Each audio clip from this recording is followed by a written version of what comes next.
You are the head of experimentation and failure for Stephen Bartlett. How would you define failure? When you're trying something new and it doesn't go right. No one talks about failing slowly. Everything is either an obstacle or an opportunity. And the trying something new part is important because it's you pushing yourself out of your comfort zone. Every single opportunity has happened because I've said yes. When does playing it safe become the biggest risk a business can take? If they want to play it safe, then don't expect to be growing or the biggest business in your industry in the future. You're taking an even bigger risk that you're not going to grow. Someone will probably come into any industry, but be experimenting, learning, and growing faster than you and overtake you in competition. Knowing what you know now, what is one thing that people can do today to build their business or personal brand? Ooh.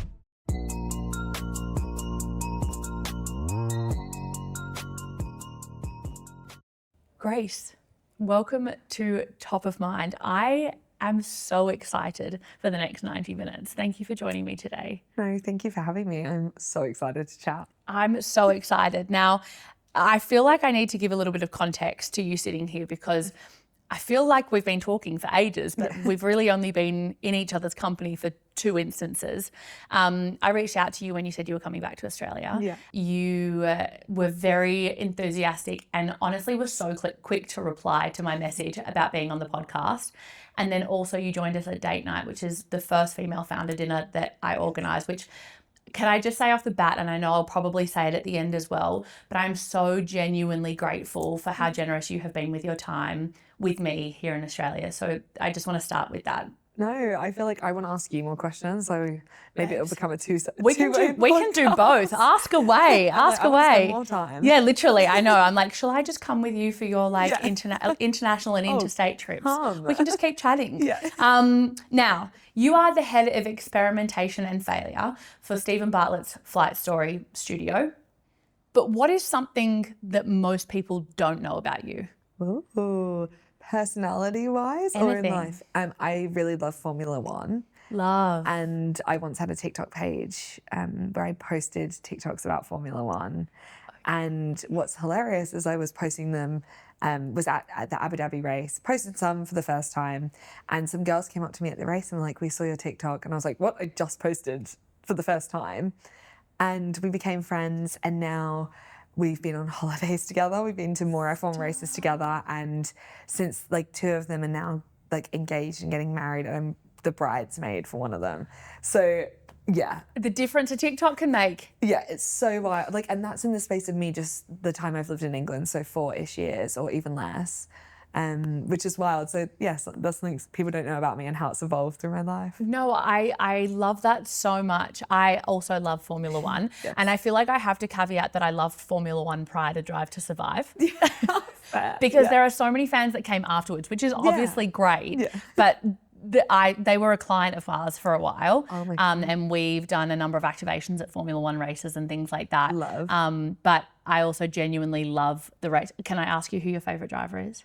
Oh, controversial, but I love Lando Norris. No, it's not Lando controversial Norris, at all. But I also love Lewis Hamilton. Cool. And I waited, this is so nerdy, I waited for hours outside Monza once and to meet them. And I got to meet them and I was so hardcore fangirling. Life made. Yeah. Can we just pause for a second and talk about Lewis Hamilton and Kim Kardashian that's rolling out? Are we obsessed? Started. I don't know how to feel because I thought I would marry Lewis Hamilton. So Okay, I'm like super fair. I've never been jealous. No. But yeah, I'm intrigued. I don't know if it's real or not. Is it a PR stunt? I'm not sure. I hope not because I hope they're both really happy. But Same. I'm not sold on it I yet. also have heard that they've been friends for very many years.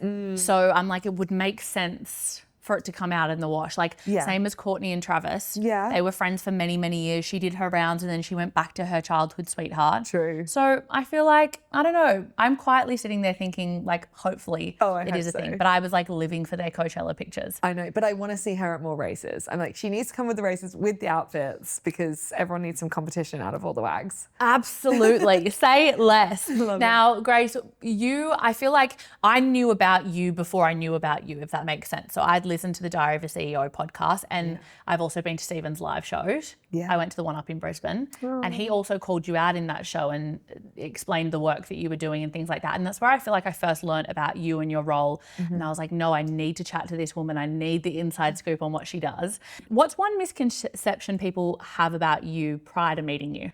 It's probably like about females in general, but then maybe specifically me, as maybe I'm just like, oh, just go with the flow, like be happy, and just have been on the train of like the Diary of a CEO growth. And it's like, no, actually, we've worked really hard, and also we're not afraid, like especially me, to like politely call people out. And maybe like the actual part of that is like the honesty. Like I am such an honest person in all senses, and not in a rude way, but in a polite and respectful way to people, to be like, this is my feelings and I stand up for what's right. And I think people probably wouldn't perceive that at first, that I'm like pretty honest, which I love. And I think it's a great trait personally. I feel like that's why we get along. Yeah. Because we're both so brutally honest. Yeah. I feel like I can sympathise or empathise with that so much, because I feel like my entire career, my honesty has potentially been interpreted as aggression or being too forward or being too assertive. And 9 times out of 10, when a woman is called assertive, it comes with its negative connotations. Do you feel like your honesty in your career has had an impact on how people perceived you?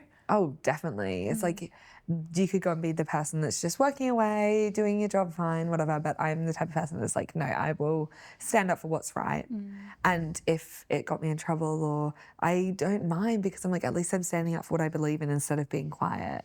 And I'm willing to do that because I'm so passionate about everything I work on, and like really going for my dreams and what I believe in. Yeah, no, I love that. I feel like, so similar. Yeah. I feel like it's almost like a natural selection of like, if people don't like you for the way in which you show up in the world. And I'm like, I think one of the biggest compliments I get is when people meet me in real life and they've followed me on social for a while. They're like, oh, you're exactly like you are online. And I'm like, that is the biggest compliment. But I am so brutally honest, and I'm so just me, that I think that if somebody doesn't like that, then you're like, oh, it's natural selection. Like, you weren't meant to be in my world. And I think like on that, it's even, I think people live in not fairyland, but like almost like dreamland, whereas I'm so realistic. I'm like, if I can't see whatever it is working out or this way, like I'm gonna pivot or try and like really work on it. Whereas people will just sit in dreamland and I'm like, no, I have to see things in front of me to be able to achieve them, or to,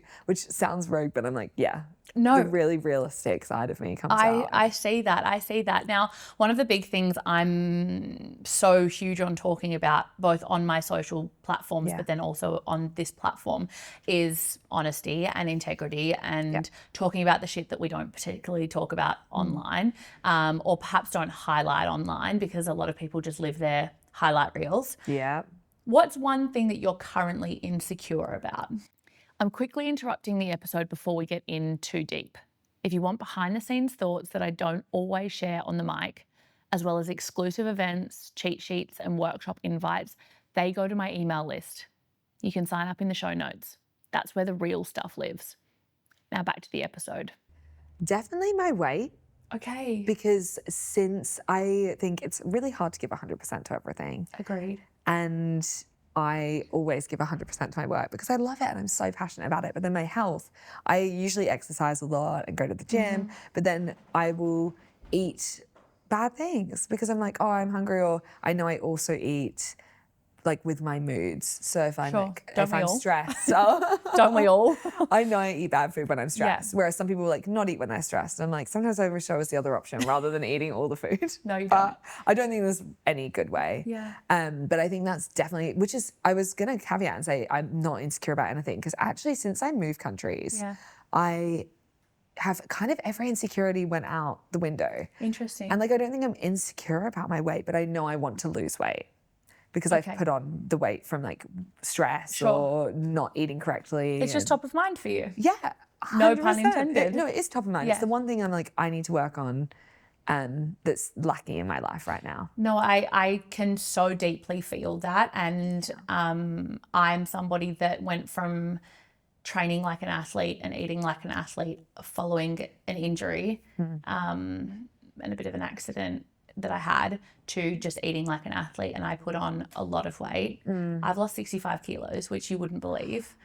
But Wow. I so deeply hear you and see you, because when I started my business, I poured everything into that. And like, I was working late nights, which meant that I wasn't getting up in the morning to go and train. And I'm like, no, I'm my best self when I do move my body. I feel better about the way that I am in life, how I feel in front of other people. And some people may see that as a really like materialistic thing or superficial thing, as like, oh, I worry about how I look. But I'm like, how I feel is so important. And the weight loss journey I went on was crazy, but I feel like when you notice those ebbs and flows, like when I lost that weight, that was pre me starting my business. Then I started my business and I gained weight because I was like stressing, focusing on trying to keep my business going and starting it, doing something new, being in uncommon territory. And then kind of getting to the point where I'm like, okay, the business isn't burning. I can focus on me again now. And I feel like you're so right in that everything kind of has a season and a life cycle. But I really appreciate you sharing that with me, because I feel like most people would just keep that to themselves. But I so deeply resonate with you on that. And I think that it's exciting for you that that's something that is top of mind. Because it gives you something to focus on. Oh, 100%. And it's like a safe space to be able to share that, which is so nice. Oh, I appreciate that. Now, you are, as I mentioned before, the head of experimentation and failure for Stephen Bartlett. How would you define failure? There's a few different types of failure. Like there's basic, complex, and intelligent failures. And basic failures is like an accident. So say I was to like spill a glass of water, not something we want to do. And then where we want to fail is like intelligent failures, which is setting parameters, understanding like what is the goal of the experiment and the outcomes of, if it's a failure, what would happen. And we kind of can intentionally curate a failure before it happens. But to me, if I was to describe failure without it being too specific like that, it would just be like when you're trying something new and it doesn't go right. And the trying something new part is important because it's you pushing yourself out of your comfort zone. Totally. And most people are like, oh yeah, I fail. But it's like, no, you're not. You're not even pushing yourself out of your comfort zone to try. And I think one of the things that we see more often now when it comes to failures being shared online, and it's the thing that really bothers me about this concept of building in public. I really hate it because the majority of people that I see build in public aren't actually building in public. Everything's delayed. And then they talk about it after the fact, or they talk about their lessons and learnings after the fact. And I think that they're very quick to talk about their highs and publicize them, but they're not actually capturing the bads, or the bad moments or the low moments. They just talk about them once they've gone through them. Right? And I think that one thing that I love about the stuff that you talk about and that you talk about on podcasts you've been on and the media that I have consumed of you is that you so freely talk about these experiments that you're running, and you're like, it doesn't matter what the outcome is, we just need to figure out the outcome. And I love that because it's like you are sharing those highs and lows. From a psychological standpoint, why do you think people are so hesitant about sharing their failures? I think it's because like everything online, not just like people showing their successes, but everything is curated and it has to look perfect. And that's what society says. It's like you want to show, I think it's also an ego thing. You want to show your best self to people. Like you're not going to turn up to say it's like my 10-year school reunion this year. I'm not going to turn up and go, here's everything I failed at. Like the people who've failed probably don't want to turn up, which is really sad. And I think it's just a human nature thing of we have created a society full of egotistical people that you have to show off and show, whether it's a designer bag or what you're doing or your career or your kids. Like it's everything from every single spectrum of life that has to be perfect or shiny or showing off. And I think that's why people don't feel comfortable sharing failures, because no one else does. Like it's so rare, and maybe the only people that share failure right now are the people like a Jeff Bezos or an Elon Musk, where they're already at the top. And so you're like, okay, but you're at the top. Of course you're going to say about failure because you're there. And it's like, well, no, we need to see the people who are starting out now and how they're failing along the way and how long it takes them to get there. Like Amazon was started so long ago. Like it's really hard to almost picture that as a founder. Totally. You need to see like the next step ahead, not 10 steps ahead. Yeah. And so I think it's really important, failure in general, that people kind of change that culture of just sharing the good times and also share the bad, but without being like, woe me. Because I know it's sad, like when people post videos of them crying, when they're being honest, they then get hate for crying. And so you can never, I just think it's truly with social media, you can never win. You're always going to piss somebody off. Yeah. Well, and I think that's like not a bad thing because it means you're choosing a side rather than being a fence sitter. But I do think there's something to be said in people sharing more about what didn't go right and being like, actually, that didn't work out and that's okay. And here's what I've learned from it. And the learning is probably the most important part. I think reframing it is so important, right? Like I think one of my favorite quotes that I've recently come up against that I love is that everything is either an obstacle or an opportunity. Yes. And I'm like, the reframe is so important. And I think reframing things for me has changed my perspective on a whole heap of things. And I feel as though for a lot of people who would perceive a failure, so for example, let's say someone ran a business for 5 years and then they had to shut it down because they had family commitments or perhaps the work dried up or whatever. Some people would go, yeah, but you had a business for 5 years. Like that was awesome. Yeah. Like that's not a failure. Yeah. And then some people would say, oh, well, it didn't last for 10 years, so it's a failure. Yeah. What do you think would change if we stopped the negative connotations that came with failing? I think people would try more things. I think we'd stop seeing people stuck in a job maybe that they're just doing because it has to pay the bills, or which I don't think there's anything. I am an employee. Like I don't think there's anything wrong with being an employee, but I think you'd see more people trying things, whether it's going and asking someone out on a date, which is people are too afraid to even do now, and like going and trying these things and stepping outside of their comfort zone is what I think we'd see more of. And I really think the world needs that as well. Like people say, oh, there's a dating crisis, and it's like, well, maybe it's because there's none of that self-confidence anymore because people are afraid to fail. And that's in every area. It's like asking for a pay rise. Don't sit there in quiet resentment. Go and ask and try. And if it doesn't work out, fine, you stay on the pay you're on, but at least you've tried. Yeah.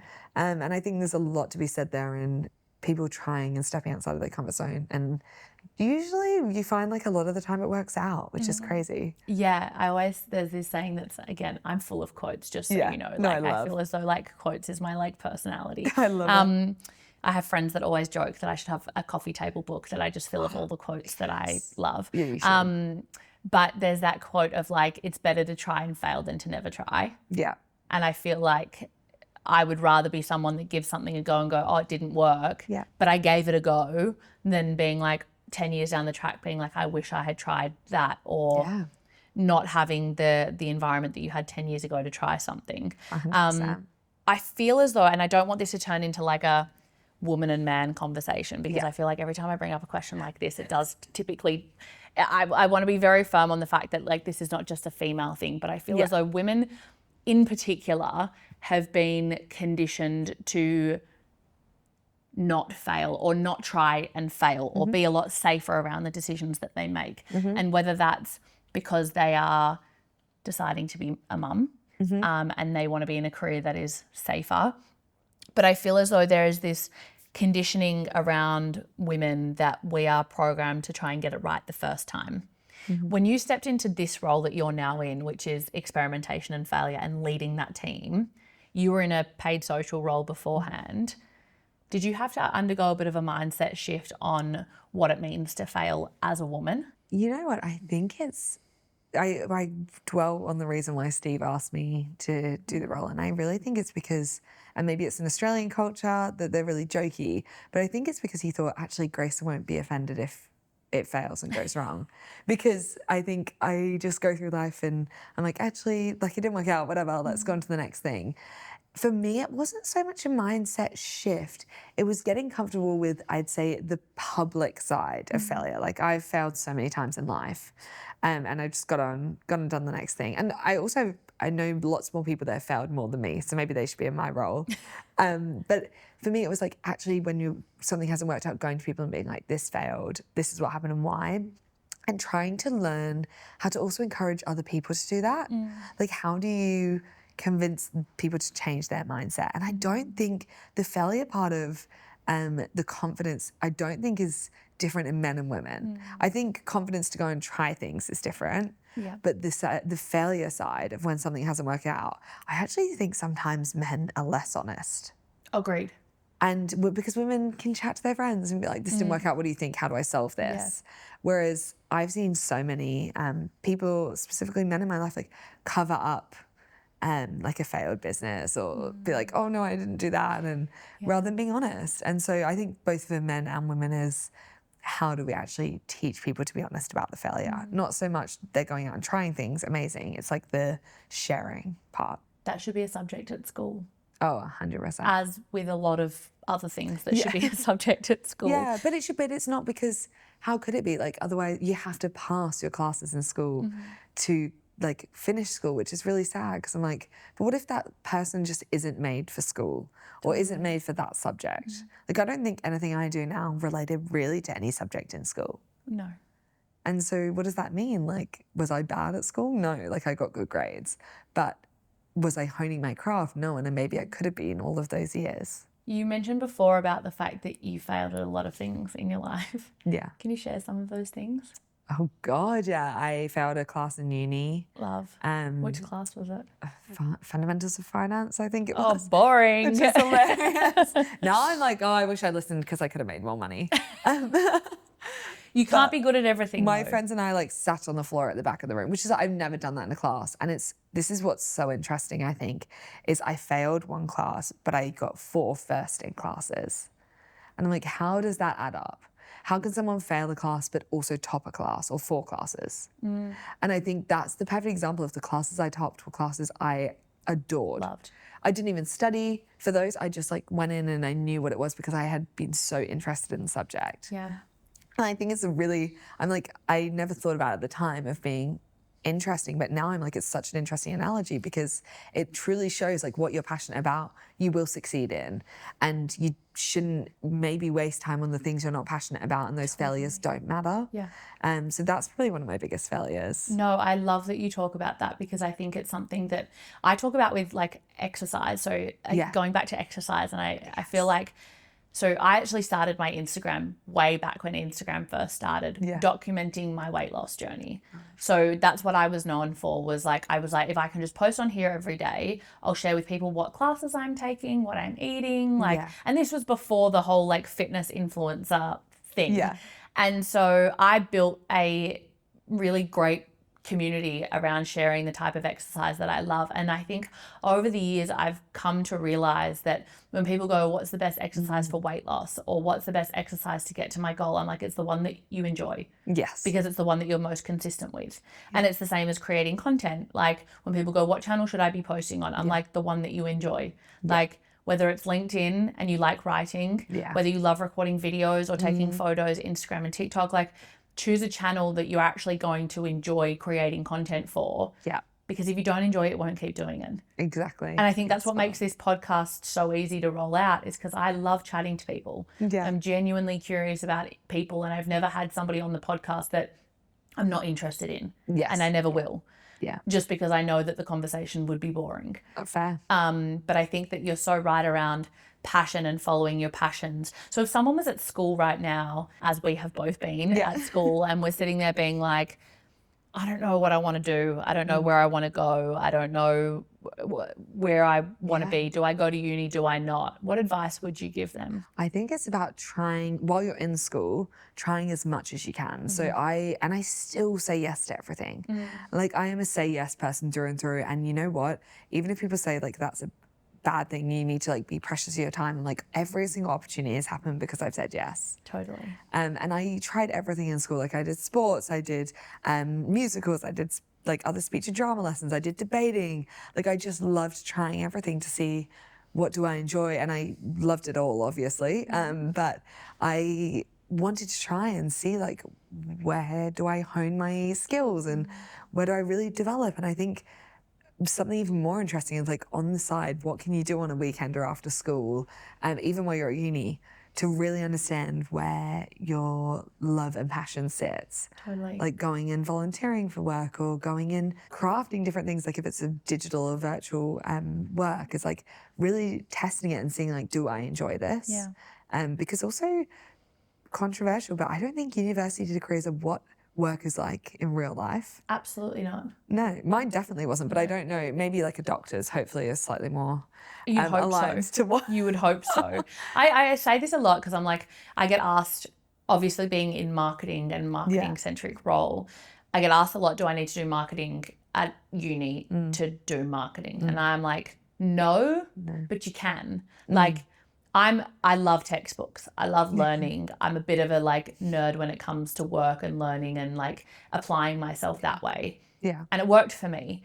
But do I think it's the only way to open the door? No. Like you could also go and spend 3 years interning at a place where you're learning and hopping around and seeing what's, you know, what floats your boat, for want of a better word. Yeah.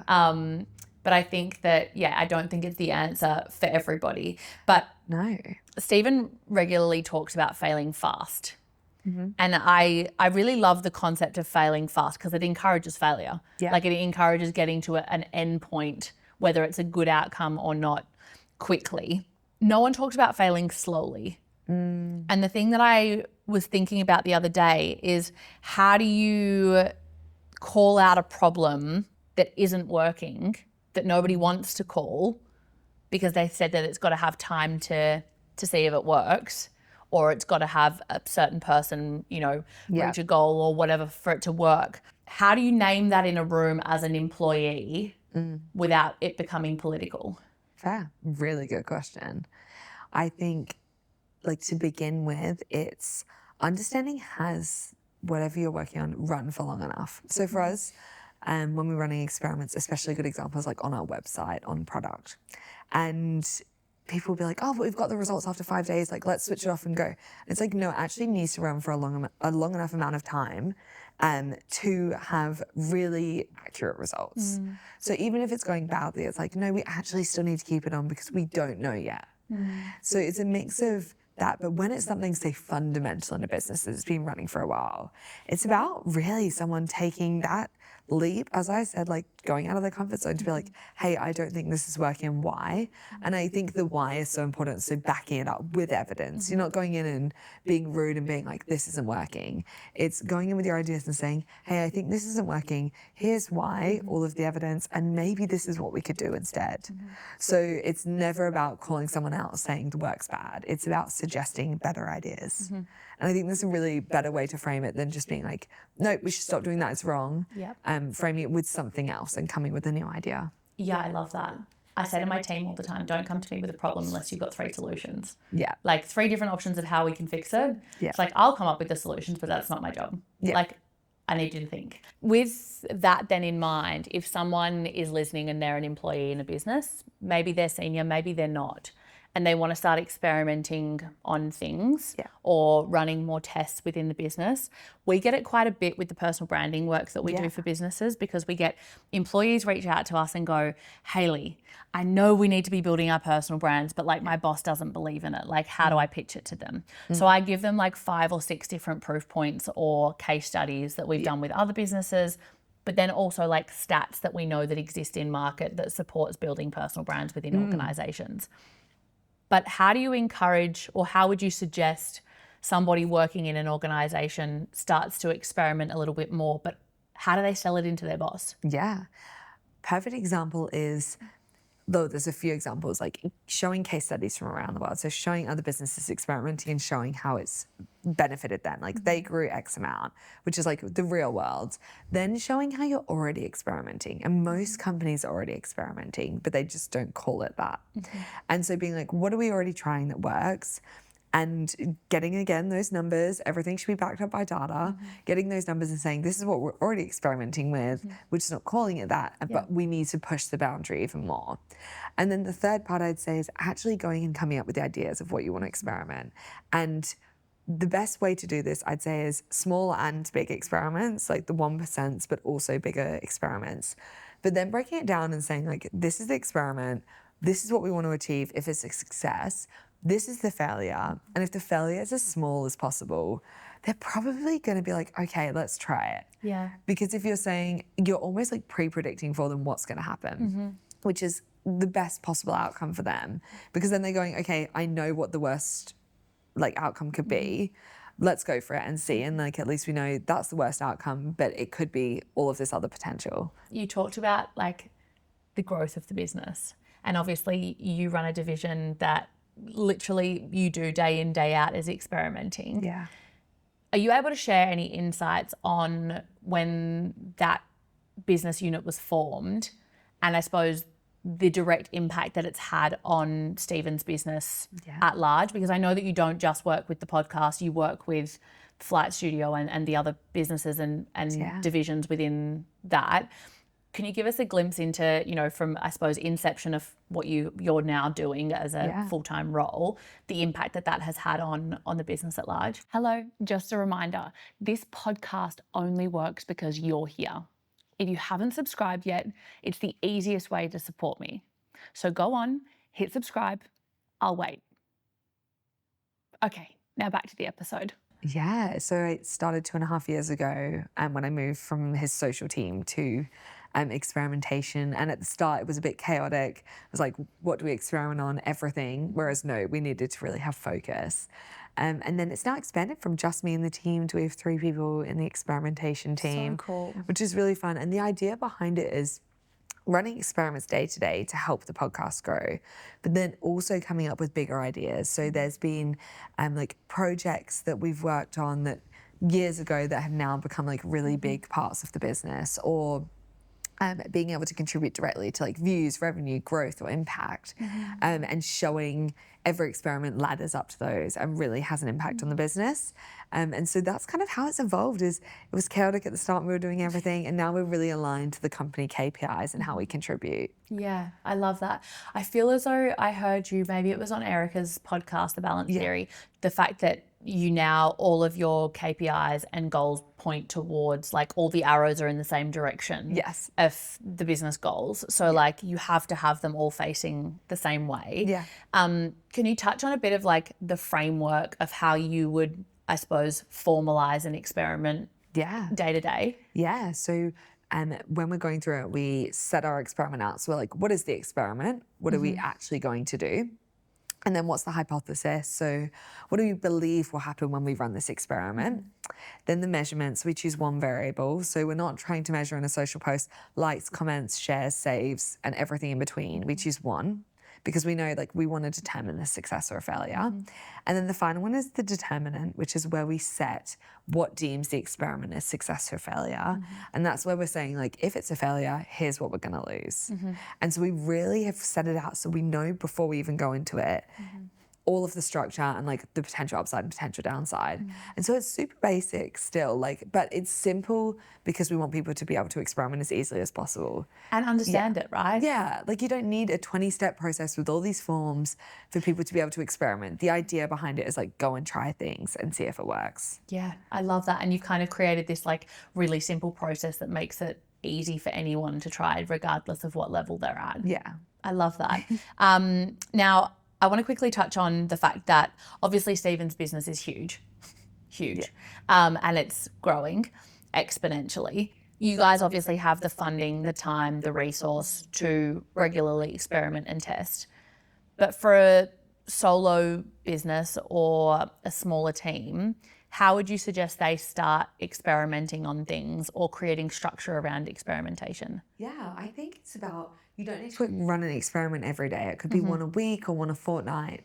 And really looking at, again, what's the goal of the company or your department and how can you try something new that's going to line up to it? Yeah. So it doesn't have to be something massive. It could be, say my goal is to grow Instagram followers. It's what can I do or try this week that's new, that's going to hopefully increase those followers. So it might be a new format. It might be posting an extra post that week, or maybe even like going and commenting and commenting on people's get engagement. Yeah. So really going in and finding those experiments, but they don't have to be big or like a lot of them at the start, it can be very small but trying at first, and then you'll get into the habit. It's like such a habit or a muscle, like growing experimentation muscle of constantly using it and testing, and then it's like, okay, we can experiment super fast and it comes almost like naturally. Love that. We spoke about it at dinner briefly, but I think that it's almost like this neuroscience of like, to create a new habit, you have to do things repeatedly to kind of create that neuroplasticity of the new neural pathway of like, okay, I've done this and it provides a good result, or it gives me something of value. So I think repeated behavior is so important. My question around not experimenting. If a business's argument to not experiment is that they're playing it safe, when does playing it safe become the biggest risk a business can take?